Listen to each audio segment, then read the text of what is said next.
Jungle Warfare, RDF vs SANDF, a ground war analysis, visuals, aerial shots of a dense African jungle with mist rolling through the trees.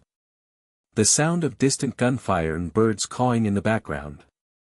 Narrator deep, commanding voice, in the heart of Africa, where thick forests conceal both danger and opportunity, two of the continent's strongest military forces prepare for war. But in a jungle battlefield, where survival depends on skill, speed, and strategy, only one can dominate. Today, we analyze why the Rwanda Defense Force holds the upper hand over the South African National Defense Force in jungle warfare. Cut to quick historical footage of RDF, Rwanda Defense Force, and SANDF, South African National Defense Force, in action. Overlay text, ground combat, jungle warfare scenario. Military comparison training and experience. RDF strengths. RDF soldiers are battle-hardened, trained in jungle survival and guerrilla warfare from conflicts in DR Congo, Mozambique, and Central African Republic. They specialize in ambush tactics, moving stealthily in dense terrain. SANDF weaknesses. South Africa's military has strong peacekeeping experience but has not engaged in large-scale jungle warfare in decades. SANDF troops are trained more in urban and mechanized combat, less in guerrilla-style jungle tactics. Equipment and tactics. RDF, light infantry with small arms, RPGs, and drones for reconnaissance. Moves quickly in small, highly trained fire teams. SANDF uses armored vehicles and mechanized infantry, which can get trapped in jungle terrain. Heavily reliant on supply chains, making them vulnerable to RDF ambushes.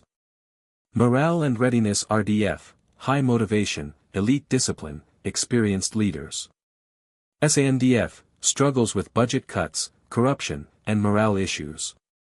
Battlefield setup. The jungle war scenario. Location, a dense jungle in Central Africa, foggy, humid, and full of thick underbrush. Mission. RDF and SANDF are deployed to secure a critical town, but only one force will emerge victorious. Challenges for each army. SANDF, heavy vehicles get stuck in thick terrain. Large units make too much noise, alerting RDF scouts. Soldiers struggle with heat, disease, and supply chain breakdowns. RDF, small, fast-moving units blend into the jungle. Use of snipers, booby traps, and hit-and-run ambush tactics. No reliance on large supply chains, self-sufficient survivalists. Simulation of the battle. RDF prepares the ambush. RDF scouts silently track SANDF forces, mapping their movements. Soldiers plant booby traps and snipers take high positions. SANDF moves in a convoy of SANDF armored vehicles. Struggles through muddy paths. RDF launches an ambush, disabling the lead vehicle, trapping SANDF forces. Hit-and-run tactics. RDF uses the terrain to disappear and reappear, attacking from different angles. SANDF troops panic, struggling to maneuver in the dense jungle. RDF cuts SANDF supply lines, leading to exhaustion and low morale.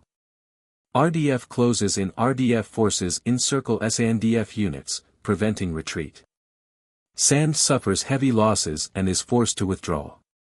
Conclusion. Breakdown of why RDF wins: superior jungle survival skills and guerrilla tactics. Ability to move quickly without reliance on supply lines. Experience from real combat situations in similar environments. Closing narration. In jungle warfare, the victor is not always the one with the biggest guns, but the one who knows how to fight in the shadows. The RDF's ability to strike fast, vanish into the wilderness, and dominate through strategy makes them the superior force in this battle. Final scene. RDF soldiers move stealthily through the jungle, victorious, unseen, and undefeated.